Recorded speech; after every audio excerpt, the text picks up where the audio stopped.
Bismillahirrahmanirrahim. Assalamualaikum warahmatullahi wabarakatuh. Good morning, class. Good morning to our subject, English Phonology. And I'm really sorry because I'm late in giving you the material for the second meeting because I have something to do in rectorate and also in my doctoral program. And hopefully for the next time, I'm not being late anymore. Yeah, okay.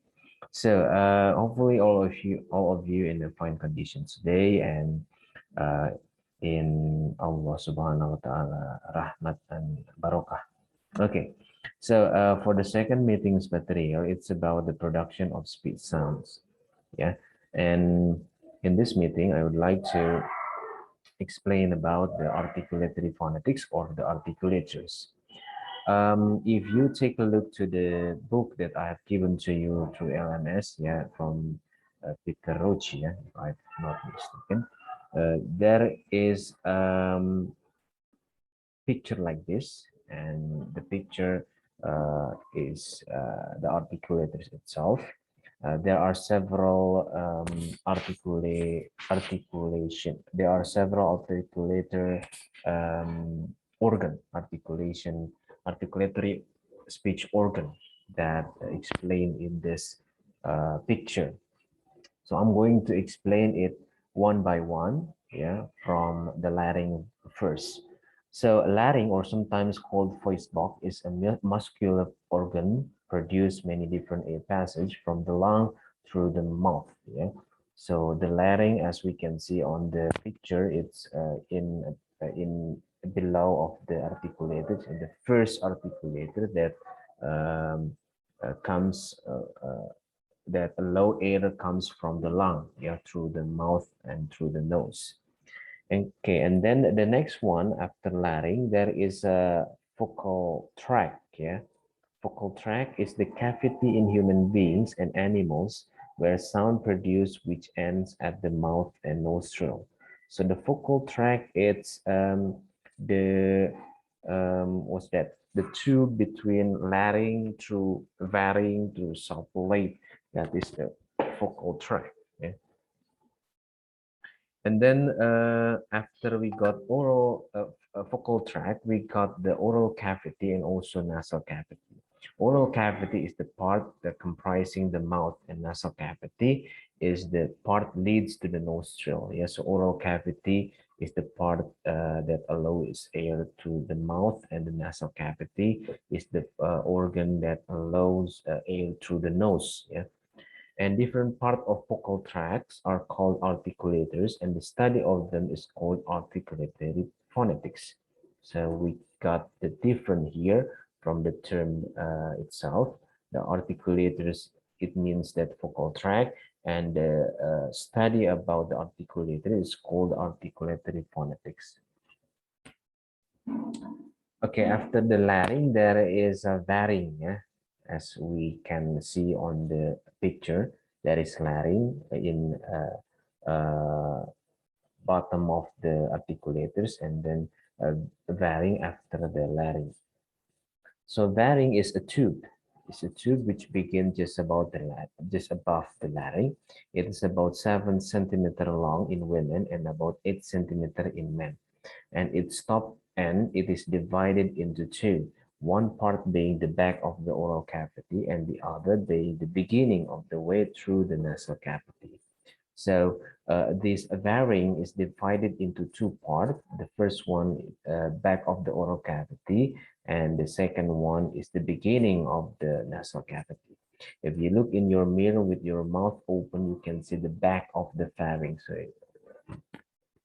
okay, right here, yeah, that is a pharynx, larynx, pharynx. Okay.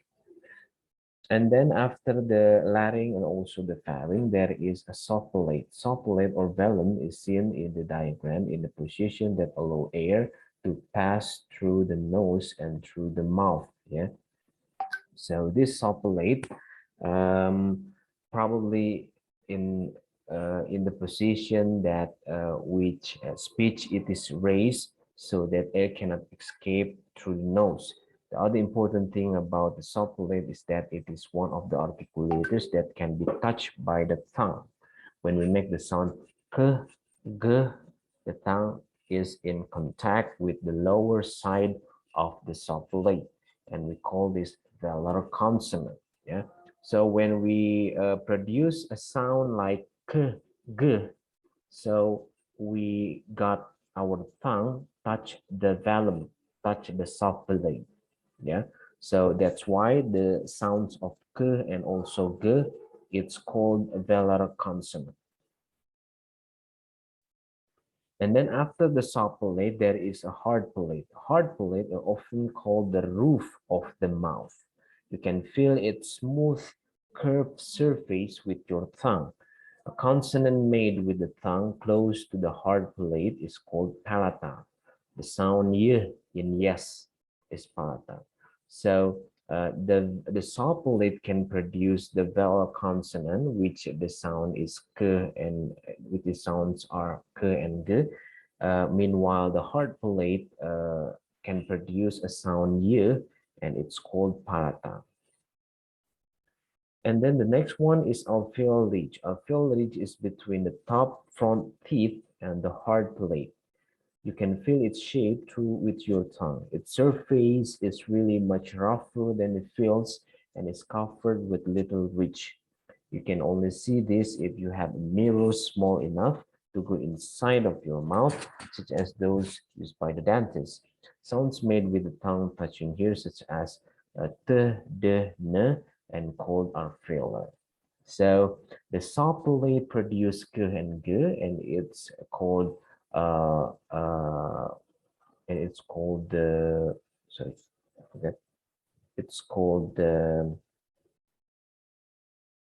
velar consonant, and then the hard palate produce sound y, and it's called palata, and the alveolar ridge produce the sound t, d, n, and are called alveolar. Okay, and the next articulator is tongue. Tongue is a very important articulator, and it can be moved into many different places and different shapes. It is usual to divide the tongue into different parts, yeah, though there are no clear dividing lines within its structure. It shows the tongue on a larger scale with these parts shown: tip, blade, front, back, and root in figure 2. Uh, in here, we can see that the tongue subdivision in the front of the tongue, it's called tip, and then move backward, it's called blade. In the middle of the tongue, it's called front, and in the back of the tongue called back, and at the end of the tongue, it's called root. So those are the subdivision of the tongue. Okay, and then the next one, the next articulator is called teeth. Yeah, there are upper teeth and lower teeth. The teeth is usually shown in diagrams like figure 1. Like figure 1, figure 1 is this one. Okay, this is the figure 1 about the articulators. There is upper teeth, and then there is lower teeth. Yeah.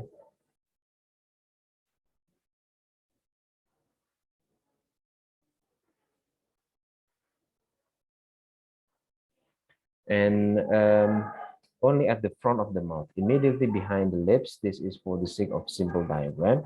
And you should remember that most speakers have teeth to the sides of the mouth, back almost to the soft palate. The tongue is in contact with the upper side teeth for most speech sound. Sounds made with the tongue touching the front teeth, such as in English, t, d, are called dental. So the sound t, d are called dental um, because it relates with the teeth movement and tongue and the teeth movement. So we call it as dental. And then the next one is lip. The lips are important in speech. They can be pressed together when we produce the sound p and b. So the sound p and b, it's only it only use the lips, yeah, not the tongue or not the teeth, yeah. So it's called bilabia, yeah. Okay, so and then if we use a lip and also the teeth, so we can produce the sound of f and v, yeah. And the sound uh, it's called labiodental, yeah. When we use the lip and also the teeth, we call the sound labiodental. And uh, if we mention about not if we mention, but if we talk about the sound that only use lip, we call it as bilabial.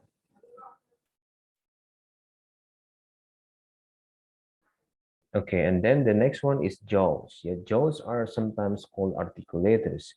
Certainly, we move the lower jaw a lot in speaking, but the jaws are not articulators in the same way as the others because they cannot themselves make contact with other articulators. Yeah, because jaws cannot connect with other articulators, so jaws sometimes not mentioned as articulator, but just still important to produce some sounds using articulators. Well, I think that's all for my explanation for the second meeting. Hopefully you can understand my explanation. If you have any question, please send me through our group and I will answer it as soon as possible. And for the exercise, you have to um, okay, I'm going to screen share about the exercise. Okay, this is the exercise. Yeah, so I have a picture about the articulators, and you have to explain it to me through video recording about what is laddering, what is varying. But hopefully you can mention with your own words about the explanation. You cannot use mine. You cannot use my explanation about this organ of speech, but only use your own vocabularies. Yeah, this exercise is used to enhance your speaking skills and also to enhance your vocabularies regarding to our topics about the articulators. Okay, so the deadline is Monday, 18 October 2021, maybe around 9 a.m. Yeah, 9 in the morning. And you can send the video through LMS or you can send the link, yeah, that belong to the link YouTube through the LMS. I think that's all for the explanation. Thank you very much for your attention and Assalamualaikum warahmatullahi wabarakatuh.